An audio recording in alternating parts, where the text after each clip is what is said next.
Bismillahirrahmanirrahim. Dear students, Assalamu alaikum. I am going to record a video file for you about the constraints. Students, हमने constraints का topic जो शुरू किया था उसमें ये बात नोट की थी कि यूज़र डिफाइंड डाटा या एंटरप्राइज डाटा जो हमें फील्ड में या किसी भी बिजनेस से रेलिवेंट मिलता है, हम उस डाटा को जब किसी टेबल में स्टोर कराते हैं तो वो सारे के सारे रूल्स जो बिजनेस एनवायरनमेंट में यूज़ होते हैं, वो सारी की सारी रेस्ट्रिक्शंस और वो सारे के सारे कंस्ट्रेंट्स या वो स्टैंडर्ड्स जो कि हमारी ज़िंदगी में इस्तेमाल हो रहे होते हैं डेटा के हवाले से, हम उन सारे के सारे डेटा रूल्स को इम्प्लीमेंट करते हैं डेटाबेस के अंदर with the help of the constraints. तो आइए देखते हैं कि इस वीडियो में कौन कौन से कंस्ट्रेंट्स जो है ना वो हम प्रैक्टिकल करके देखते हैं और उन प्रैक्टिकल से हमें ये नॉलेज गेन करने में काफ़ी हेल्प मिलेगी। The first command is to create a table course consisting of 3 columns: C code, C name and creditors or CRs. It is the parent table, means that its primary key will be acting as a foreign key in the other table. तो यहाँ पे इस course के table में जब हम table को create कर रहे हैं, there are 3 constants. One is of the primary key, the other 2 constants are not null constants. Students, there are 5 constants which we will be covering in this lecture. Those 5 constants are: number 1 primary key, number 2 not null, number 3 unique, number 4 is check constant, and the last one, fifth one, is foreign key. Foreign key is actually a primary key in some other table. The characteristic of the primary key and foreign key or the difference between the two keys are: primary key is always distinct, always unique, and it cannot be empty, whereas foreign key is the key in some table or some dependent table, some child table, जिसमें हम ऐसे column को use करते हैं जो basically किसी parent table में primary की होती है, और इस टेबल में फॉरेन की जिसकी करेक्टरिस्टिक ये है कि there can be repeated values for the foreign key and foreign keys can be empty. These are 2 characteristics of the foreign keys. The next table is student table. The 5 constants which we have discussed just a few moments ago: the primary key, not null constant, check, unique and the foreign key constants. ये पांचों constants student के table पे हमने 5 मुख्तलिफ columns पे utilise किए हैं. अब यहाँ पे देख रहे हैं इस स्लाइड में, registration number is the primary key, S name, student name, is not null. The second constraint is used here. Marks of the students has the constraint check constant, and we have defined the range of the check constants between 0 and 60. जब आप value enter करेंगे marks में और अगर value 0 से less than है या 60 से बड़ी है तो उस सूरत में हमें एरर मिलेगा और वो वैल्यू इसमें स्टोर नहीं हो सकेगी. CNID, a unique constant, whereas the C code, course code, it is a reference or foreign key which access the course table, और कोर्स टेबल के सी कोड के कॉलम को यहाँ पे फॉरेन की के तौर पे हम एक्सेस करते हैं. तो सी कोड जो कि कोर्स टेबल में है, it is use there as a primary key, whereas the C code which is present in the student table, it is acting as a foreign key. अब values को store कराते हैं, इसमें कुछ नई चीजें आपके सामने आएंगी। Insert into course, this is the insert class. Next thing is values.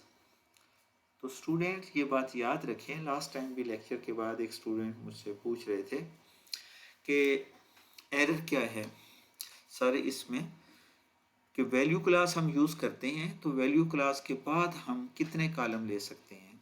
तो अभी आपके सामने स्टूडेंट या कोर्स टेबल अगर आपके सामने है तो आप देख सकते हैं कि कोर्स टेबल में 3 कॉलम है, और अगर 3 ही वैल्यू आप एंटर करते हैं तो फिर कॉलम के नाम लिखने की ज़रूरत नहीं है। The first value will go into the first column, second into second and the third into the third respectively in the same range sequence. तरतीब वही होगी कॉलम में वैल्यूज को स्टोर कराने की। तो यहाँ पे insert into course values ampersand sign, next special character you are using here. Course code के साथ एम्परसाइंड साइन या यूं कह रहे एंड साइन यहाँ पे लिखा हुआ है। कोर्स नेम के साथ भी एंड साइन है लेकिन वो सिंगल कोट्स के अंदर है। और इसी तरह क्रिएट आर्स, यहाँ से गलती से लिखा गया है, actually these are the course hours, credit hours. अब एम्परसेंट साइन के बारे में मैं ये आपको बताता चलूँ कि it is the substitution variable sign, substitution variable character. आपको वैल्यूज कीबोर्ड से एंटर करने के लिए ये वाला कैरेक्टर एक सहूलत फराम करता है कि आप के लिए ये मैसेज लिखा हुआ आ जाएगा एंटर वैल्यू फॉर। जैसे आप यहाँ पे देख रही हैं कि इंसर्ट इनटू कोर्स वैल्यूज, और उसमें हमने 3 कॉलम दिए, सेमीकोलन, वो स्टेटमेंट इंसर्ट की मुकम्मल हो गई। लेकिन जो ही आप एंटर करेंगे तो फर्स्ट एम्परसेंट साइन जो कोर्स कोड के साथ लगा हुआ है वो वैल्यू एंटर कराने के लिए आपसे यहाँ पे डिस्प्ले करेगा मैसेज एंटर वैल्यू फॉर। ये एक बिल्ट इन स्ट्रिंग है एंटर वैल्यू फॉर। जब भी आप एम्परसेंट साइन यूज़ करेंगे तो ओरेकल सीक्वल के अंदर ये बिल्ट इन स्ट्रिंग है जो कि कनकैटिनेट हो जाती है, अटैच हो जाती है उस स्ट्रिंग के साथ जो आपने लिखी होती है। यहाँ पे आपने वो स्ट्रिंग लिखी है कोर्स कोड और उसके शुरू में एम्परसेंट साइन। तो एम्परसेंट साइन इक्विवेलेंट यहाँ पे आपको जो स्क्रीन पे नज़र आ रहा है वो है एंटर वैल्यू फॉर और उसके बाद कोर्स कोड। आप वैल्यू एंटर करते हैं 101। Same is the case for the course name ADBMS and credit hours, यहाँ पे वो गलती से क्रिएट आर्स लिखा है 3। Now these 3 values are stored in the table course. जब आप एम्परसेंट साइन यूज़ करते हैं तो एक सिस्टम का फंक्शन है, सिस्टम का एक वेरिएबल है वेरीफाई। अगर वो ऑन हो तो आपको ओल्ड और न्यू की वैल्यू डिस्प्ले करके बताएगा। जैसे यहाँ पे ओल्ड और न्यू की वैल्यू डिस्प्ले करके बता रहा है सिस्टम कि enter value for the course code 101, enter value for the course code ADBMS, enter value for the course hours और क्रेडिट आर्स 3। यहाँ पे ओल्ड और न्यू से मुराद ये है कि जो आपने स्ट्रिंग लिखी है वो सिस्टम एक दफ़ा डिस्प्ले कर रहा है अगर वेरीफाई ऑन हो तो। लेकिन अगर वेरीफाई ऑफ कर देते हैं तो ये ओल्ड या न्यू ये दोनों स्ट्रिंग्स नहीं डिस्प्ले करेगा। सिर्फ आप जो वैल्यू एंटर करेंगे सिस्टम उस वैल्यू को एक्सेप्ट करेगा और वो रेस्पेक्टिव वेरिएबल्स में या रेस्पेक्टिव कॉलम में वो वैल्यू स्टोर करा दी जाएगी। जैसे मैंने अभी लिखा है सेट वेरीफाई ऑफ, तो इसमें 3 वेरिएबल्स की वैल्यू हमने एंटर की है 102 ऑपरेटिंग सिस्टम और 4, और एक नई रो जो है क्रिएट हो गई है। नेक्स्ट स्टूडेंट्स आप देख रहे हैं कि कमिट कमांड मैंने लिखी है। कमिट कमांड का पर्पज़ यहाँ पे आप समझ गए होंगे that it is used to make the data permanent, to make your transaction permanent. Clear screen? ताकि सारी स्क्रीन को हम क्लियर कर लें और ये चेक करें कि सिलेक्ट स्टैटिक फ्रॉम कोर्स और सेमीकोलन हमें क्या इफ़ेक्ट या इससे रेलिवेंट क्या डाटा हम रिट्रीव करते हैं इस कमांड के रन करने के बाद। सिलेक्ट स्टैटिक फ्रॉम कोर्स, आपको ये डाटा 5 रोज का डाटा जो है वो स्टोर किया हुआ मिल जाएगा। इसमें आप यहाँ पे देख रहे होंगे कि 101, 102, 103 दीज आर द 5 रिकॉर्ड्स। तो इसका मतलब है मैंने इस फाइल को जो स्क्रिप्ट बनाया था उसे एडिट किया है, डाटा जो एंटर किया था तो उसमें से कुछ रिकॉर्ड्स को या कुछ लाइनों को मैंने डिलीट कर दिया है। आपके सामने 5 रिकॉर्ड्स कोर्स टेबल में स्टोर हो गए हैं। Now the next table is the student table। describe command, DESC describe command का इफेक्ट ये है कि ये किसी भी टेबल में मौजूद कॉलम्स और एक कांस्टेंट नॉट नल का constant along with the data type और the metadata of the table ये डिस्प्ले करती है ये command describe। name of the column, one constant, either it is empty or it can be empty or not, and type of the column means that कि उसकी data type क्या क्या है, number, varchar 2 and what is the length of the field or column। now student, we are going to check different values here by inserting different values into the 5 respective tables। उन 5 tables में हम values को insert करके check करते हैं ताकि हमारे constant का टॉपिक जो है वो सही तौर पे हमें समझ आ जाए।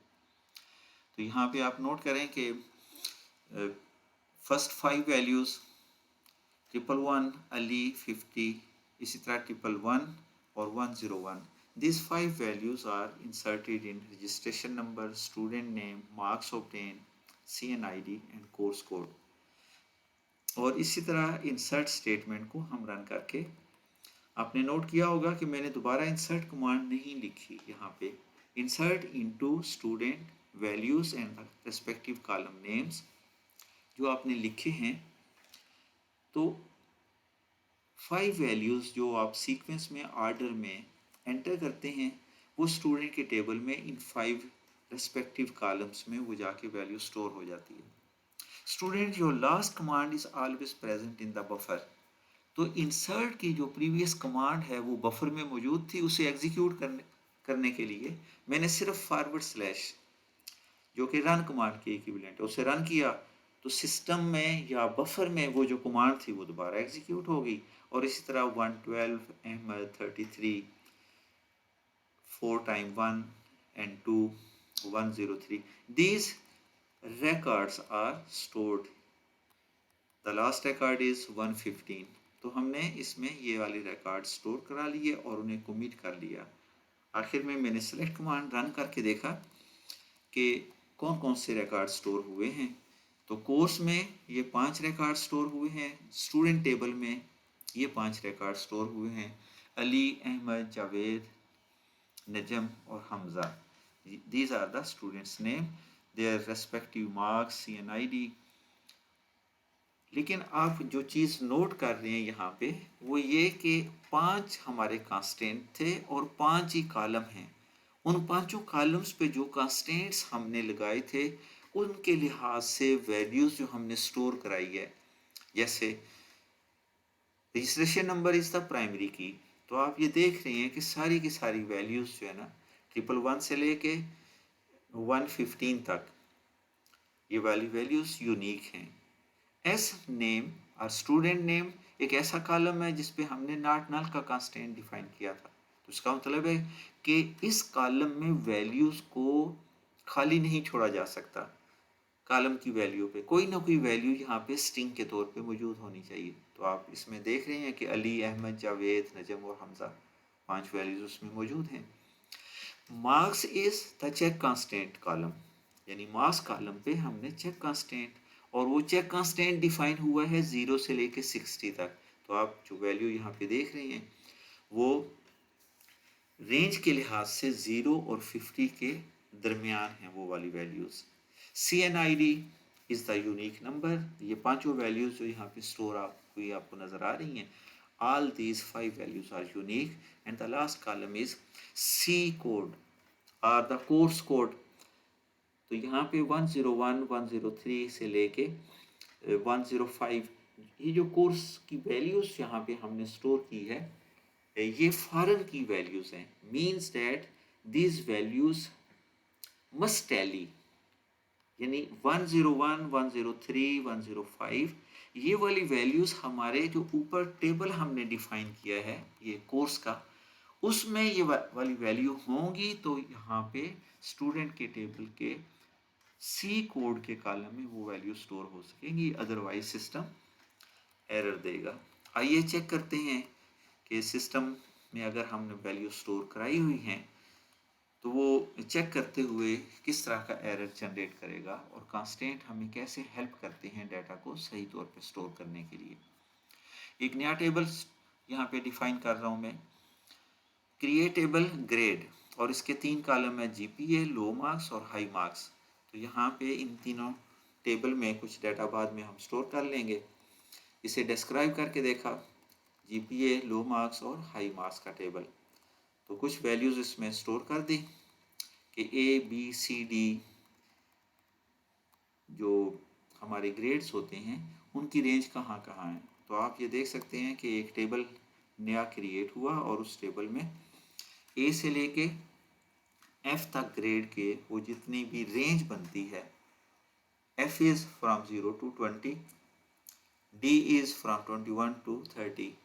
ये लाजमी नहीं है कि आपके यहाँ पे जो ए बी सी ग्रेड आते हैं उसके हिसाब से एक रफ सी वैल्यू, एस्टिमेटेड वैल्यू स्टोर करा दी कि this is the range for the grade A, for B, for C and the other grades. Okay, यहाँ पे अब नेक्स्ट जो कॉलम हमारे सामने आ रहा है या नेक्स्ट पेज आ रहा है, उस पेज में हम वैल्यूज़ को स्टोर करा के चेक करेंगे उन कांस्टेंट्स को जो अभी हमने क्रिएट किए हैं। जैसे स्टूडेंट पे हमने कांस्टेंट 5 क्रिएट किए हैं, तो पहला कांस्टेंट आइए चेक करते हैं। मैंने इसमें वैल्यू स्टोर कराई स्टूडेंट के टेबल में 111 के तौर पे। दोबारा आप यहाँ पे ये चेक कर रहे होंगे, ये 111 वैल्यूज़ यहाँ पे दोबारा स्टोर करा रहा हूँ मैं। तो 111 value is already present. Ali नाम का जो स्टूडेंट है उसके रजिस्ट्रेशन नंबर के सामने ये वाली वैल्यूज़ प्राइमरी की के तौर पे स्टोर है। अब हम दोबारा वैल्यू अगर ये स्टोर कराएं तो ये यूनिक कांस्टेंट की वायलेशन हो रही है, और ये आप देख भी रहे हैं कि स्कॉट सिस्टम यानी user name then the user defined और सिस्टम डिफाइंड कांस्टेंट जो कि एंड हो रहा है 084 पे, उसकी वायलेशन हुई है। बेसिकली ये वायलेशन किस चीज़ की है? ये प्राइमरी की वायलेशन है, और सिस्टम की यूनिकनेस पे वो इतराज़ कर रहा है सिस्टम कि आपने उसे प्राइमरी की डिफाइन किया हुआ है और अब रिपीटेड वैल्यूज़ या डुप्लीकेट वैल्यूज़ उसमें स्टोर हो रही है, तो यूनिक कांस्टेंट की वायलेशन यहाँ पे हो रही है। अगर आप इसे 111 को चेंज कर देते हैं नेक्स्ट इंसर्ट कमांड में विद 116 से, और बाकी वाली वैल्यूज़ बिल्कुल सही आप स्टोर कराते हैं, तो आपका एक रिकॉर्ड इसमें स्टोर हो गया। प्राइमरी की वायलेशन हमने चेक कर ली। The next violation is being checked here is the not null constant. आप नोट करें कि हमारे 5 कांस्टेंट जो थे 5 कॉलम पे, उनमें से एक कॉलम यहाँ पे था, सेकंड कॉलम वो था स्टूडेंट नेम। इस दफ़ा इंसर्ट कमांड में मैं स्टूडेंट नेम को नहीं लिख रहा बल्कि बाकी 4 कॉलम को लिख रहा हूँ। और आपको ये भी समझ जाना चाहिए यहाँ पे कि वैल्यू क्लास से पहले अगर आप सारे के सारे कॉलम्स एंटर कर रहे हैं तो तरतीब से आप लिख सकते हैं और ये कॉलम के नाम यहाँ पे ना लिखें। लेकिन अगर आप 5 में से या किसी भी टेबल के सारे कॉलम में से चंद एक कॉलम्स की वैल्यू को यहाँ पे स्टोर कराएंगे, तो उस सूरत में इंसर्ट क्लास जो स्टेटमेंट है, कमांड है, उसमें वैल्यू क्लास से पहले आपने उन कॉलम्स के नाम लिखने हैं। जैसे यहाँ पे मैंने उन कॉलम्स के नाम लिखे हैं, and these column names are registration number, marks, CNID और कोर्स कोड। अब एक कॉलम जो है ना वो मिसिंग है, स्टूडेंट नेम वाला कॉलम मिसिंग है। बाकी वैल्यू में एंटर करने की कोशिश करता हूँ यहाँ पे can not insert null value. अब यहाँ पे इस एरर में सिस्टम ने हमें ये भी बता दिया है कि स्कार्ड के स्कीमा में स्टूडेंट नाम का जो टेबल है उसमें एस नेम एक कॉलम है जिसे आप खाली नहीं छोड़ सकते, उसमें लाजमी तौर पे वैल्यू आप स्टोर कराएंगे, क्योंकि एस नेम कॉलम पे हमने जो कांस्टेंट डिफाइन किया हुआ है वो है नॉट नल का constant, means it must have some values. चलें नेक्स्ट जो है वो एंटर हम करते हैं जब वैल्यू, तो नेम की वैल्यू भी एंटर कर देते हैं जावेद, ये एक स्ट्रिंग वैल्यू हम एंटर कर देते हैं, लेकिन गलती से यहाँ पे CNID के सामने डॉट एंटर हो गया, तो उसकी वजह से भी मिसिंग एक्सप्रेशन का वो सिस्टम एरर दे रहा है। चलिए इसके बाद हम नेक्स्ट चेक करते हैं कि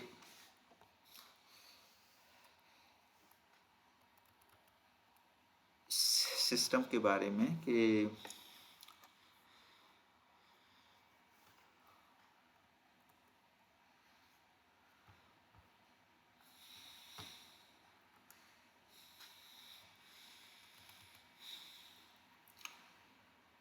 टेबल नेम, 3 टेबल नेम हमने जो बनाए थे उन टेबल नेम्स में वैल्यू को जब हमने स्टोर कराया तो 2 कांस्टेंट अब तक हम चेक कर चुके हैं।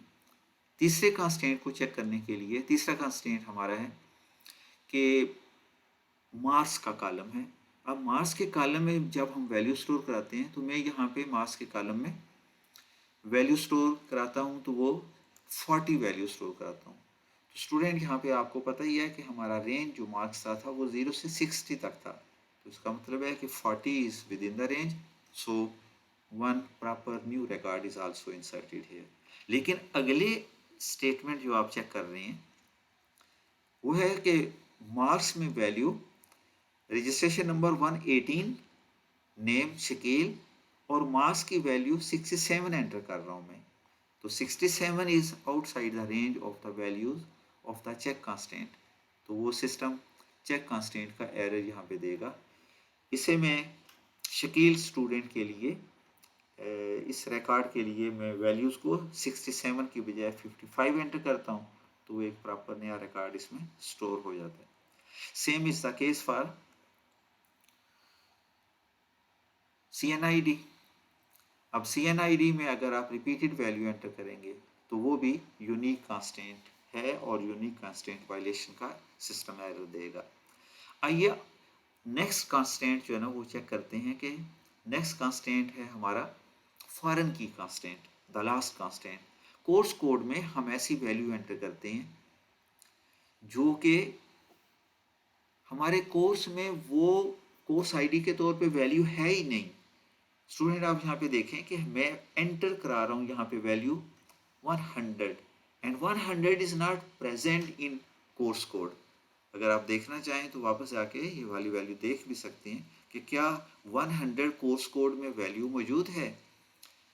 तो ये चेक करें कि कोर्स टेबल आपके सामने आ गया है, कोर्स टेबल में 100 से आगे वैल्यू मौजूद है 101, 102, 105 तक, 100 उसमें नहीं है, इसका मतलब it is also the violation of the foreign की प्राइमरी की। कि आप फॉरेन की में जो वैल्यू एंटर करना चाहते हैं वो वैल्यू आप एंटर कर रहे हैं 100 and 100 is not present as a primary key in the main table. Okay, इसे करेक्ट कर लेते हैं। 101 जब मैंने वैल्यू लिखी कोर्स कोड के लिए तो सिस्टम ने उस वैल्यू को एक्सेप्ट कर लिया। So in this way we have checked, first of all we created tables, we created or attached respective constants on the column, 5 columns of that table, particularly the student table। और फिर student table पे 5 constant define करने के बाद हमने check किया कि हर एक कांस्टेंट में जो वैल्यू एंटर हम करते हैं अगर वो वायलेशन होती है उसकी तो सिस्टम क्या एरर जनरेट करता है। And whenever we enter the proper value according to the constants range जैसे चेक कांस्टेंट के लिए नंबर के लिए वैल्यूज़ जो हमने एंटर की, इसी तरह प्राइमरी और यूनिक कांस्टेंट के लिए, रेफरेंस कांस्टेंट, फॉरेन की कांस्टेंट के लिए जो वैल्यू एंटर की, हमने गलत वैल्यू एंटर करके, इनकरेक्ट वैल्यू एंटर करके एरर जनरेट किया। तो उन एरर्स को समझने के बाद जब हमने सही वाली value according to the defined constant table में वो वैल्यू एंटर की, तो सिस्टम ने उन वैल्यूज़ को सही तौर पे एक्सेप्ट कर लिया। और इस तरह हमारा कांस्टेंट का टॉपिक मुकम्मल हुआ। स्टूडेंट, इसी से रेलिवेंट एक और फाइल भी मौजूद है कि कांस्टेंट्स को हम चेक कैसे कर सकते हैं, कौन से कॉलम पे किसी भी टेबल के कौन कौन से कॉलम पे कौन कौन सा कांस्टेंट डिफाइन हुआ है। हम कांस्टेंट को खुद अपने नाम भी दे सकते हैं, आल्टर कर सकते हैं, ड्रॉप कर सकते हैं। तो ये वाली चीज़ें नेक्स्ट लेक्चर में मैं आपको समझाऊंगा इसी तरह की एक वीडियो बना के। मेरा ख्याल है कि आपको इससे बेहतर तौर पे समझ आई होगी। आपकी फीडबैक कि कैसे महसूस हुआ इस अंदाज से पढ़ते हुए, और चीज़ें क्या बेहतर तौर पे समझ आई या नहीं, और it is your responses which I will be observing. Thank you very much. अल्लाह हाफिज़। अल्लाह आप सबको कामयाब करे।